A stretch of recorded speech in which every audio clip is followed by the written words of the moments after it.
ஈரானில் சிக்கி தவித்த இந்திய மாணவர்கள் ஆபரேஷன் சிந்து நடவடிக்கை மூலம் இந்தியா அழைத்து வரப்பட்டுள்ளனர்.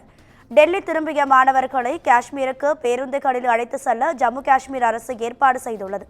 அரசு ஏற்பாடு செய்துள்ள பேருந்துகள் மிக மோசமான நிலையில் இருப்பதாக மாணவர்கள் புகார் தெரிவித்துள்ளனர். மோசமான நிலையில் இருக்கும் பேருந்துகளில் பயணிக்க மாணவர்கள் மறுப்பு தெரிவித்திருக்கிறார்கள். கால்நடைகள் கூட இப்படி மோசமான பேருந்துகளில் பயணிக்காது என்று மாணவர்கள் ஆதங்கம் தெரிவித்துள்ளனர். இது தொடர்பான அண்மை செய்தியை பார்க்கிறோம். மத்திய அரசு தங்களை பாதுகாப்பாக இந்தியா அழைத்து வந்ததற்கு நன்றி எனவும் மாணவர்கள் புகாரை தொடர்ந்து அவர்கள் பயணிக்க டீலக்ஸ் பேருந்துகளை ஏற்பாடு செய்வதாக ஜம்மு காஷ்மீர் அரசும் தெரிவித்திருக்கிறது. ஈரானில் சிக்கி தவித்த இந்திய மாணவர்கள் ஆபரேஷன் சிந்து நடவடிக்கை மூலம் இந்தியா அழைத்து வரப்பட்டிருக்கிறார்கள். இது தொடர்பான கூடுதல் தகவல்களை நமது சிறப்பு செய்தியாளர் அன்வர் புகாரி வழங்கிட கேட்கலாம். அன்வர், வணக்கம். உங்க விரிவான தகவல்கள். வணக்கம் ராதிகா. ஈரானில் இருந்து தாயகம் திரும்பிய ஜம்மு காஷ்மீர் மாணவர்கள் 90 பேரை டெல்லியில் இருந்து காஷ்மீருக்கு பேருந்துகளை அழைத்து செல்ல ஜம்மு காஷ்மீர் அரசு ஏற்பாடு செய்த பேருந்துகள் மிகவும் மோசமான நிலையில் இருப்பதாக அந்த மாணவர்கள் குற்றம் சாட்டியிருக்கின்றனர். மோசமான நிலையில் இருக்கும் பேருந்துகளில் பயணிக்க மாணவர்கள் மறுப்பு தெரிவித்திருக்கின்றனர். கால்நடைகள் கூட இந்த மோசமான பேருந்துகளில் பயணிக்காது என்று மாணவர்கள் விமர்சித்திருக்கின்றனர். மத்திய அரசு தங்களை பாதுகாப்பாக இந்தியாவுக்கு அழைத்து வந்த நிலையில் ஜம்மு காஷ்மீர் அரசு முறையான ஏற்பாடுகளை செய்யவில்லை என ஜம்மு காஷ்மீர் மாணவர்கள் புகார் தெரிவித்திருக்கின்றனர்.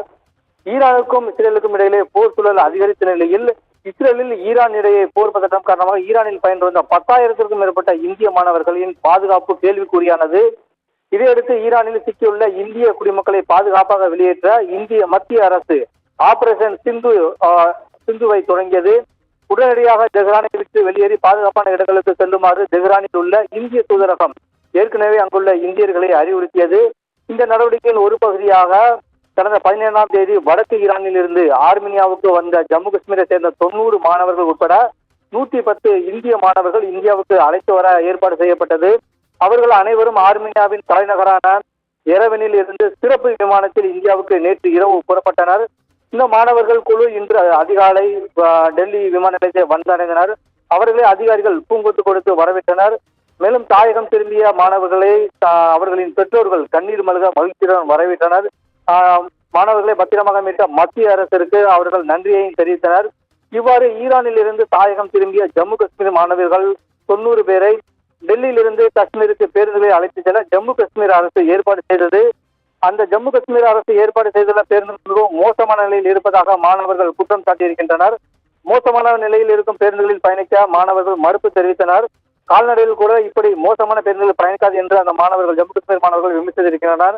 மத்திய அரசு தங்களை பாதுகாப்பாக இந்தியாவுக்கு அழைத்து வந்த நிலையில் ஜம்மு காஷ்மீர் அரசு முறையான ஏற்பாடுகளை செய்யவில்லை என ஜம்மு காஷ்மீர் மாணவர்கள் புகார் தெரிவித்திருக்கின்றனர். மாணவர்களின் புகாரை தொடர்ந்து அவர்களை பயணிக்க டீலக்ஸ் பேருந்துகளை ஏற்பாடு செய்வதாக ஜம்மு காஷ்மீரின் முதலமைச்சர் அலுவலகம் தற்போது தகவல் தெரிவித்திருக்கிறது. ராதிகா, உங்க தகவல்களுக்கு நன்றி அன்வர்.